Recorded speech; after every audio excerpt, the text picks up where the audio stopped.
حضرت خالد بن سعید رضی اللہ تعالی عنہ کے اسلام لانے کا واقعہ یوں ہے کہ انہوں نے خواب میں جہنم کو دیکھا۔ اس کی آگ بہت خوفناک انداز میں بھڑک رہی تھی۔ یہ خود جہنم کے کنارے کھڑے تھے۔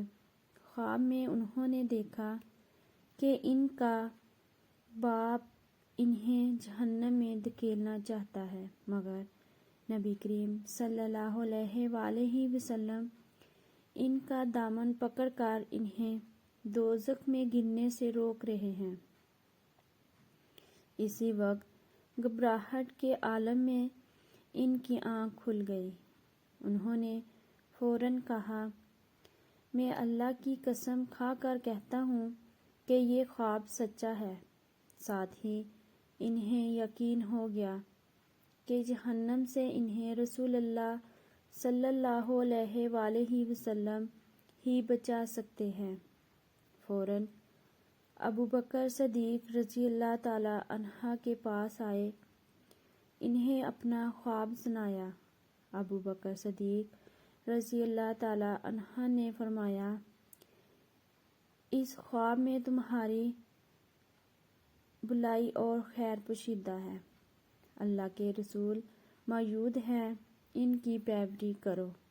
چنانچہ حضرت خالد بن سعید رضی اللہ تعالی عنہ فوراً ہی نبی کریم صلی اللہ علیہ وآلہ وسلم کی خدمت میں حاضر ہوئے۔ انہوں نے آپ سے پوچھا، اے محمد، آپ کس بات کی دعوت دیتے ہیں؟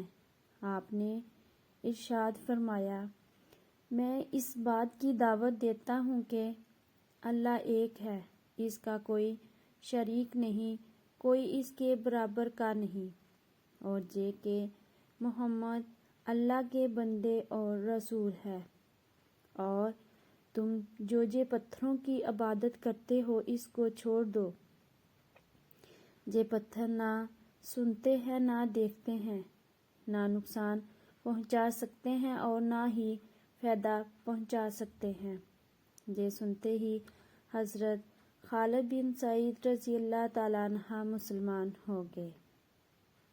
چینل کو سبسکرائب کریں، ویڈیو کو لائک کریں اور اپنے دوستوں کے ساتھ شیئر کریں۔ ویڈیو دیکھنے کا شکریہ۔